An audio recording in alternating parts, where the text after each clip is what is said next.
Civil War was over, and America turned again to the task of expansion.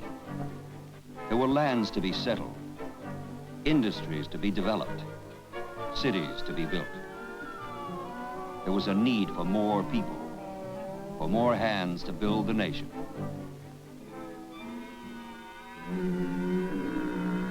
A new wave of immigrants made the long, desperate voyage across the Atlantic in steerage.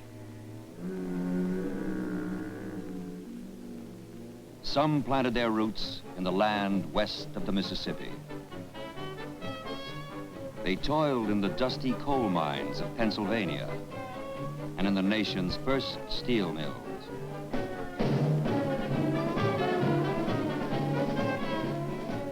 They built the railroads west and labored long hours at the machines that were New England's textile industry.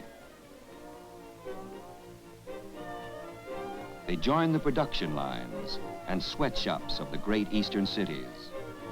By the 1890s, immigrant labor had begun to change America from a land of farmers to a nation of industries.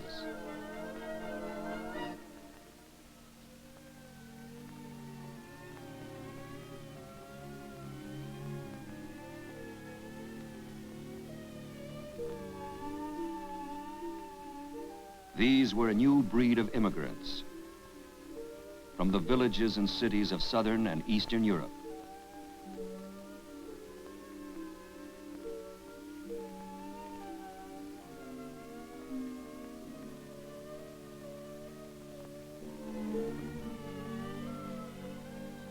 They came for the classic reasons: to escape famine or poverty, or seek religious or political freedom.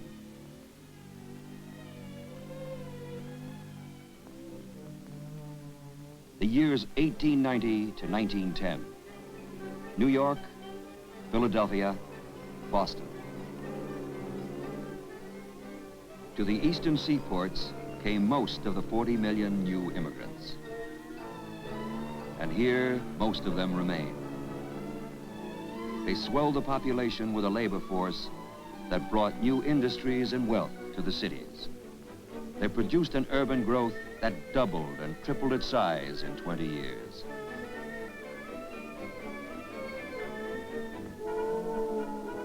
The immigrants clustered together within the cities, forming tiny ghettos that were in turn crowded between other ghettos.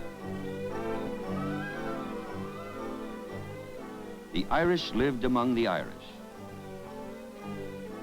Germans lived with Germans. Poles, Czechs, Russians, Jews, each in their own sections of the city where they spoke the same language, keeping alive their special traditions and customs.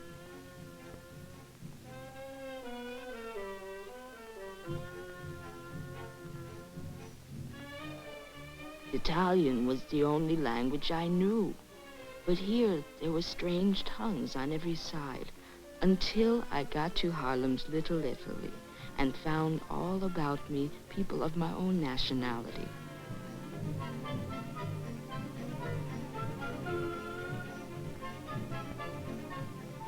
Our new home looked very decent on the outside, but inside it was shabby and dark.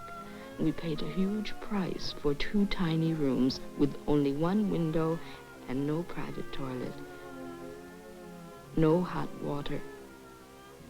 And there were always people who were sick.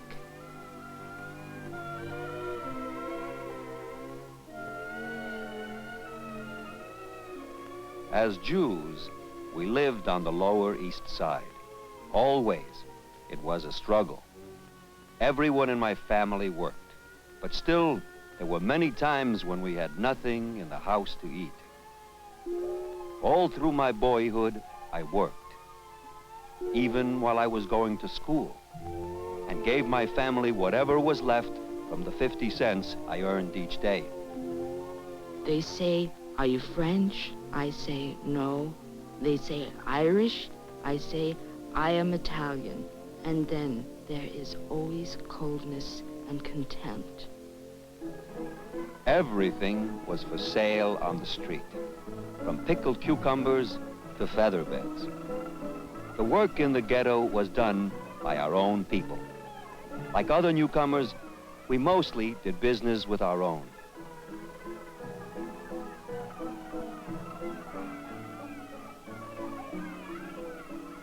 Not everyone could find work.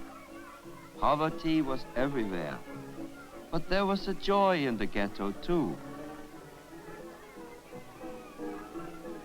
A freedom that we never had in the old country. There were churches of all faiths. Some were only a room in a tenement or a loft over a store. But here, we could worship as we pleased.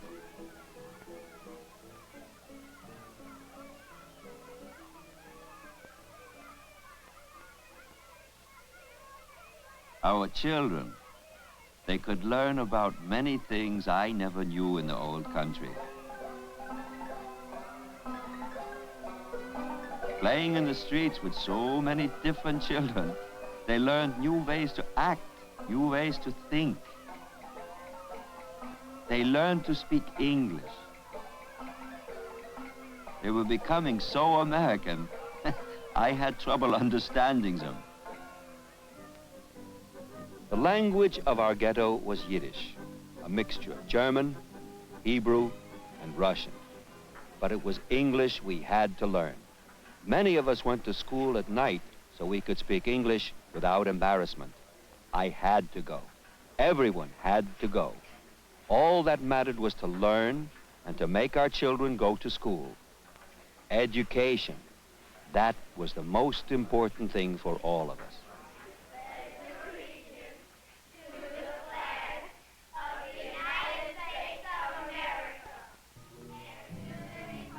At first, there were no laws to protect us, and we thought no one cared. It took us a long time to learn that we ourselves were part of the government, that if we wanted things done, we had to do them. It was a strange political system to us, but we learned to make our voices heard. We learned how to fight for better jobs and decent places to live and for protection of our rights. Education was the answer to so many problems.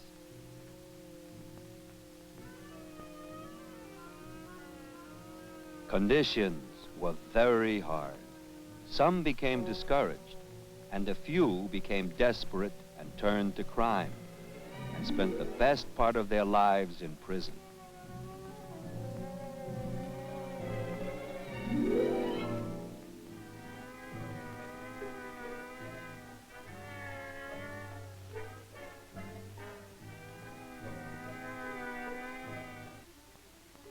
Ghetto rubbed against ghetto, and often there was friction. But new values were learned, new beliefs, new ways of living. The immigrants remained Germans, or Irish, or Russians, but they were also becoming a new people, a mixture of many cultures.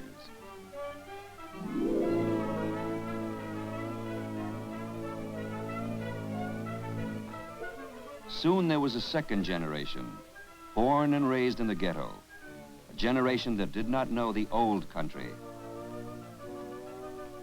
Their heritage was the struggle against poverty and disease, crime and ignorance. Their dream was to be heard and to be counted as Americans. The only thing we knew about the old country was what our parents told us. We were born here. We spoke English. We grew up in the streets.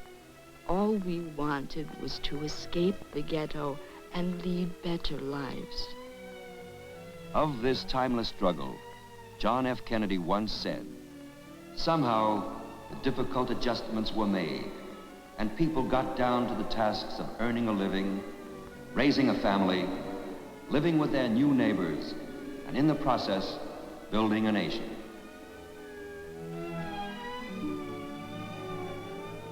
And as they built the nation, so they built the great cities of the land. and left them as monuments to the struggle that was theirs as immigrants in the cities.